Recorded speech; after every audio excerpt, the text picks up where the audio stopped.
Hello my dear student, welcome to ICC online lecture. देखिए 10th का science हम लोग फिजिकल साइंस पढ़ रहे थे और इसमें हुआ था आप लोगों का इमेज तक। और इमेज में 2 टाइप्स इमेज पढ़े थे। एक पढ़े थे हमारा जो फर्स्ट टाइप था वास्तविक प्रतिबिंब, और सेकंड टाइप जो था आपका आभासी प्रतिबिंब, virtual image and apparent image, ये हम लोग पढ़ चुके थे। आगे आज हम बात करेंगे मिरर क्या होता है, दर्पण किसे कहते हैं।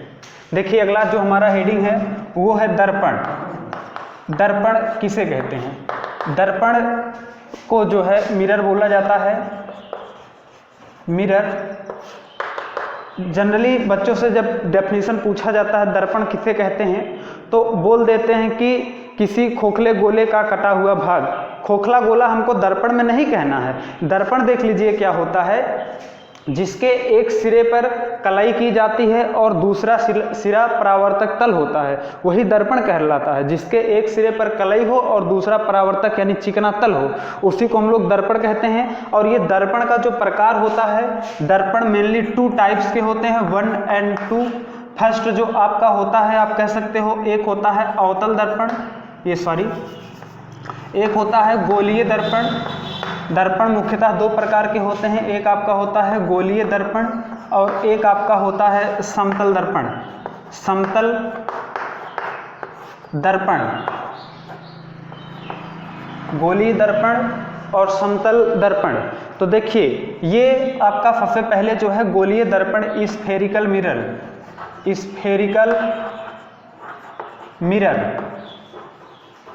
स्फेरिकल मिरर क्या होता है? ये किसी भी कटे हुए खोखले गोले का भाग होता है। जैसे एक गोला आप ले लीजिए, कोई गोला ले लेते हैं और इसको काट देते हैं। इसका जो कटा हुआ भाग होगा कुछ इस तरह से होगा और ये गोला पूर्णतः जो है इस तरह से कुछ था। तो कटा हुआ ये भाग होता है जिसके एक सिरे पर कलाई की जाती है और दूसरा सिरा जो होता है ये चिकना तल होता है। इसी को हम लोग कहते हैं गोलीय दर्पण। अब कलाई बाहर भी हो सकता है और भीतर भी हो सकता है, या परावर्तक तल भी बाहर हो सकता है या भीतर हो सकता है। वो उसी के बेसिस पर स्फेरिकल मिरर को 2 टाइप्स में डिवाइड किया गया है।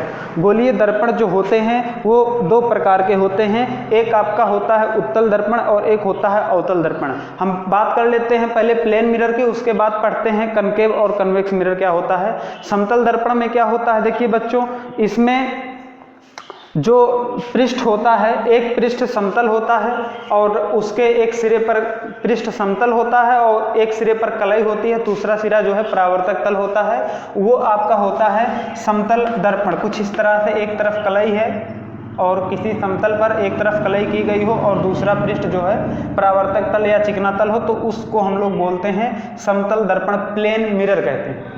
अब ये जो गोलीय दर्पण है, गोलीय दर्पण आप देख लीजिए, इसका जो टाइप्स है ये 2 टाइप्स हैं और हमको इसी के बारे में 10th के सिलेबस में पढ़ना है। गोलीय दर्पण मुख्यतः 2 प्रकार के होते हैं। एक आप देख लीजिएगा स्फेरिकल मिरर। स्फेरिकल मिरर का जो टाइप्स होता है वो 2 टाइप्स होता है। एक आपका होता है कनकेव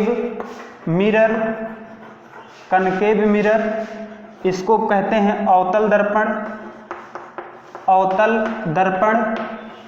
और एक आपका होता है कन्वेक्स मिरर, ये आपका है उत्तल दर्पण। तो देखिए अवतल दर्पण किसे कहते हैं? वह गोलीय दर्पण हम लोग पढ़ चुके। खोखले गोले का कटा हुआ भाग जिसके एक सिरे पर कलाई की जाती है और दूसरा सिरा परावर्तक तल होता है।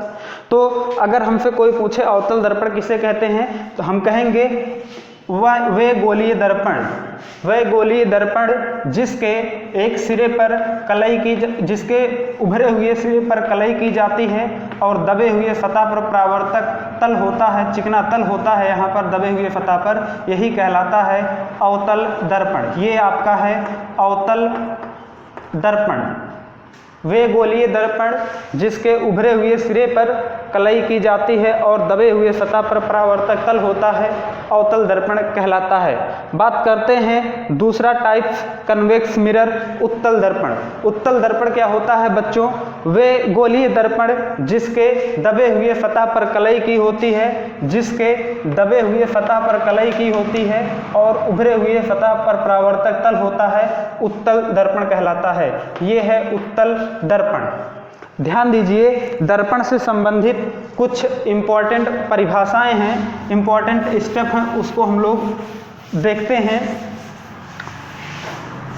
सम important definition related spherical mirror. देखिएगा, होता है आपका एक वक्रता केंद्र। वक्रता केंद्र समझिएगा एक एक स्टेप को। वक्रता केंद्र, वक्रता केंद्र किसे कहते हैं? कोई भी गोलीय दर्पण हो, सपोज ये आपका एक खोखला गोला था और इस गोले को काट के दर्पण बनाया गया। इस तरह से हम काट देते हैं और यहाँ पर हमको एक सिरे पर कलई कर देते हैं, मिलता है एक दर्पण। और कलई यहाँ पर जो की गई है उभरे हुए सतह पर है। अगर ये कलई उभरे हुए सतह पर है तो ये कौन सा दर्पण होगा? अवतल। देखिए, ये जो दर्पण मिल रहा है इस पूरे गोले का कहीं ना कहीं केंद्र होगा और जिस गोले से ये दर्पण काट कर बनाया गया उसी का जो केंद्र होता है, उसी केंद्र को हम लोग कहते हैं वक्रता केंद्र। सेंटर ऑफ कर्वेचर इसको बोला जाता है। कोई पूछे वक्रता केंद्र किसे कहते हैं तो हम लोग कहेंगे कि गोलीय दर्पण जिस खोखले गोले का कटा हुआ भाग होता है उसी का केंद्र, उस दर्पण का वक्रता केंद्र कहलाता है। आगे देखिए, वक्रता त्रिज्या। वक्रता त्रिज्या, वक्रता त्रिज्या किसे कहते हैं? Radius of curvature.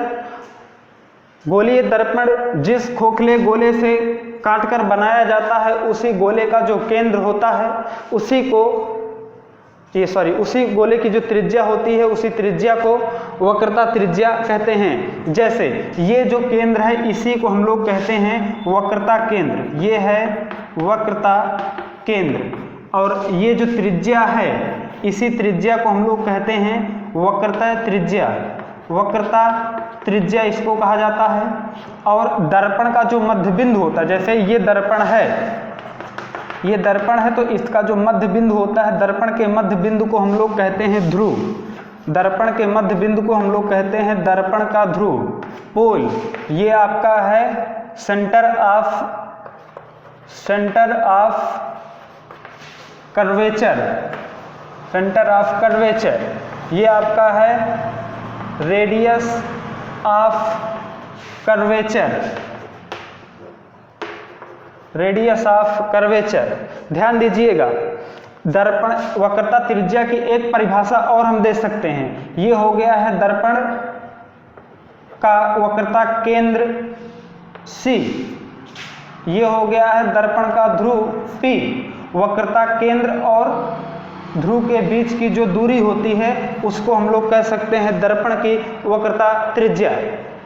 अब यहाँ पर देखिए, एक टॉपिक और आपका है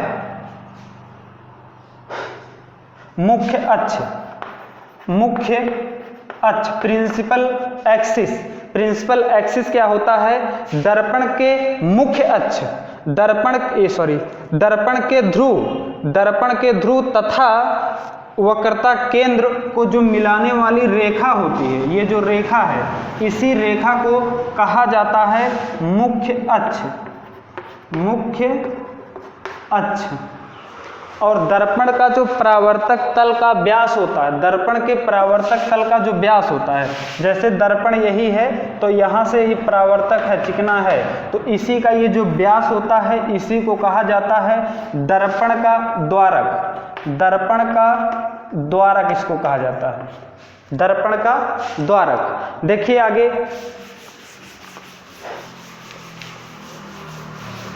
इसमें एक और टॉपिक मिलेगा, मुख्य फोकस या फोकस। मुख्य फोकस क्या होता है?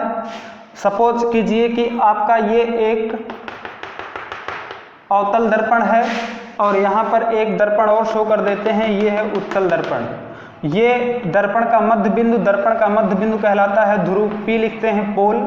इसका सेंटर इधर होगा, इस सेंटर को C से, और सेंटर और पोल को जो मिलाने वाली रेखा होती है, इस रेखा को बोला जाता है मुख्य अक्ष। मुख्य अक्ष, प्रिंसिपल एक्सिस।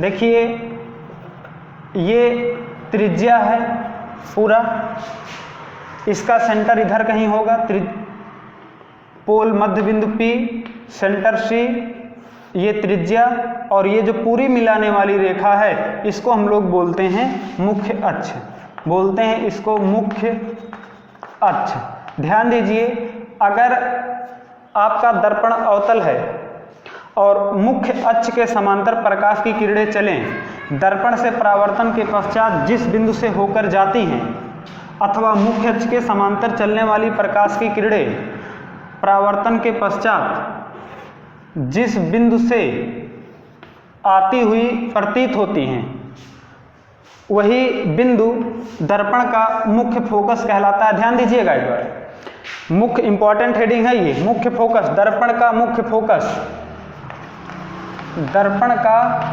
मुख्य फोकस, मुख्य फोकस, ये मुख्य अक्ष, मुख्य अक्ष के समांतर चलने वाली प्रकाश किरणें दर्पण से परावर्तन के पश्चात, देखिए दर्पण से ये टकराएगी किरण और टकरा के इसी माध्यम में वापस आएगी। जब माध्यम में वापस आएगी तो मुख्य अक्ष को जिस बिंदु पर ये किरण काटती है वही बिंदु कहलाता है फोकस, मुख्य फोकस। या तो काटेगी किरण, या तो दर्पण से परावर्तन के पश्चात देख लीजिए इसी माध्यम में ये प्रकाश की किरण वापस जाएगी, और जो व्यक्ति यहाँ पर होगा उसको लगेगा कि ये किरण कहीं उधर से आ रही है, दर्पण के दूसरी तरफ से किरण आ रही है, और इसी के सीध में उसको फील होगा कि किसी निश्चित बिंदु से आती हुई प्रतीत होती है। तो उसी पॉइंट को हम लोग बोलते हैं दर्पण का फोकस। फिर से देखिएगा, मुख्य अक्ष के समांतर, कोई पूछे मुख्य फोकस क्या होता है मिरर का, तो हमको कहना है मुख्य अक्ष के समांतर चलने वाली प्रकाश किरणें दर्पण से परावर्तन के पश्चात मुख्य अक्ष के जिस बिंदु पर मिलती हैं अथवा जिस बिंदु से आती हुई प्रतीत होती हैं, वह उस दर्पण का मुख्य फोकस कहलाता है। आगे देखिए, हमारा हेडिंग है फोकस तल। फोकस तल, मुख्य फोकस से होकर जाने वाला वह तल जो फोकस के लंबवत हो, फोकस से होकर जाए मुख्य अक्ष के लंबवत हो। जैसे देख लीजिए ये फोकस है, तो इससे होकर जाने वाला ऐसा तल जो मुख्य अक्ष के लंबवत हो। जैसे अगर हम कहें कि मुख्य फोकस यहाँ पर है, तो क्या ये तल होगा, इससे होके जाए यहाँ पर चलाए तो ये फोकस तल है? नहीं, ये फोकस तल नहीं, क्योंकि यहाँ से ये 90 डिग्री का एंगल नहीं बनाएगा। अगर इसी के नीचे कहा जाए ये फोकस तल है, यहाँ पर एफ है, तो जी हाँ बिल्कुल ये फोकस तल है, क्योंकि फोकस यही है, फोकस से होके जा रहा है, और ये मुख्य अक्ष के ये लंबवत है। तो ये जो तल बनेगा, ये जो यहाँ पर तल बनेगा कुछ इस तरह से, ये जो तल होगा इसी को हम लोग कह सकते हैं फोकस तल। ये हमारा होगा फोकस तल। आगे देख लीजिए, प्रतिबिंब बनने के कुछ नियम हैं, इंपॉर्टेंट नियम है, उसी के बेसिस पर इमेज बनेगा दर्पण के द्वारा। उस नियम को आप देख लीजिए। नियम आपका प्रतिबिंब बनने के नियम, दर्पण द्वारा, गोलीय दर्पण द्वारा प्रतिबिंब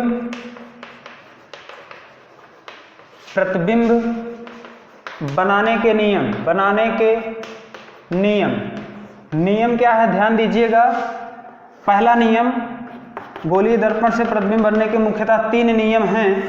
पहला नियम है मुख्य अक्ष के समांतर चलने वाली प्रकाश किरणें, मुख्य अक्ष के समांतर चलने वाली प्रकाश किरणें दर्पण से परावर्तन के पश्चात मुख्य फोकस से होकर जाती हैं अथवा आती हुई प्रतीत होती हैं।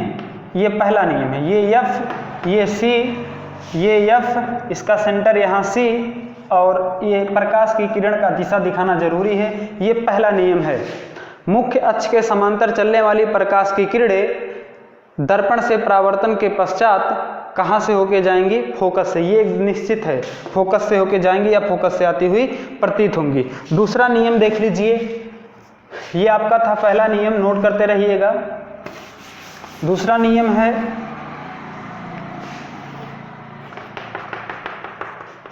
अगर कोई भी प्रकाश की किरण मुख्य फोकस से होकर जाए तो दर्पण से परावर्तन के पश्चात मुख्य अक्ष के समांतर हो जाती है, या अगर कोई भी प्रकाश की किरण फोकस की ओर जाए तो दर्पण से परावर्तन के पश्चात मुख्य अक्ष के समांतर हो जाती है। ये होगा उत्तल दर्पण में और ये होगा अवतल दर्पण में। ध्यान दीजिएगा, दिशा दिखाना जरूरी है इस तरह से। इसके पहले क्या था कि अगर समांतर किरणें, मुख्य अक्ष के समांतर किरणें जाती थी तो फोकस से आती हुई प्रतीत या फोकस से होकर जाती थी, लेकिन अगर फोकस से होकर जाए तो मुख्य अक्ष के समांतर, दोनों एक दूसरे का अपोजिट है। आगे देखिए, तीसरा इंपॉर्टेंट ये भी है, तीनों नियम। तीसरा नियम है अगर कोई भी हमारे पास दर्पण है और फोकस के बजाय या मुख्य अक्ष के समांतर के बजाय कोई भी प्रकाश की किरण वक्रता केंद्र से होकर जाए, वक्रता केंद्र, ये एफ हो गया, ये वक्रता केंद्र सी, वक्रता केंद्र से होके जाए तो ये दर्पण से परावर्तन के पश्चात उसी मार्ग में वापस लौट जाती है। ये किरण उसी मार्ग में वापस लौट जाती है परावर्तन के पश्चात। सपोज लाइट यहाँ से यहाँ गया और टकराई किरण और पुनः वापस चली आई। वापस क्यों चली आई? क्योंकि इस पॉइंट पर जो एंगल बनता है वो एंगल बनता है 90 डिग्री का, इसी वजह से प्रकाश की किरण वापस चली जाती है। जैसे परावर्तन के नियम में आप पढ़े थे कि प्रकाश की किरण आती थी ऐसे चली जाती थी। अगर कोई भी प्रकाश की किरण ऐसे सीधे डाली जाए तब वो किस तरह से उसका अपवर्तन होगा? सीधे डाली जा रही है, इसका मतलब हुआ अभिलंब भी यही है, अभिलंब भी यही है और आपतित किरण भी यही है।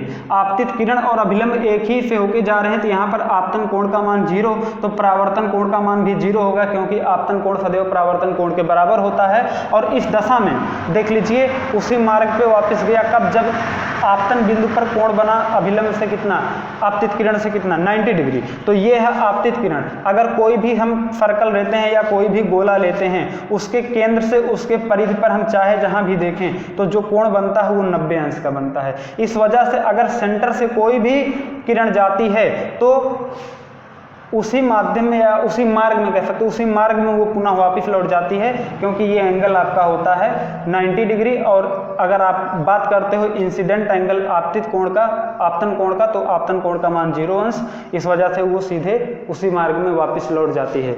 तो ये प्रतिबिंब बनने के 3 नियम थे। आगे क्लास में हम लोग पढ़ेंगे कि प्रतिबिंब बनने की स्थितियां अलग अलग, उत्तल दर्पण की कितनी स्थितियां हैं, अवतल दर्पण की कितनी स्थितियां हैं, उसके बाद आगे पढ़ेंगे। अगर आपको कहीं पर किसी भी टॉपिक पे समस्या है तो कमेंट करके बताइएगा, अन्यथा किसी भी तरीके से आप संपर्क कीजिएगा व्हाट्सएप के जरिए या किसी भी तरीके से आपको समस्या का समाधान मिल जाएगा। धन्यवाद।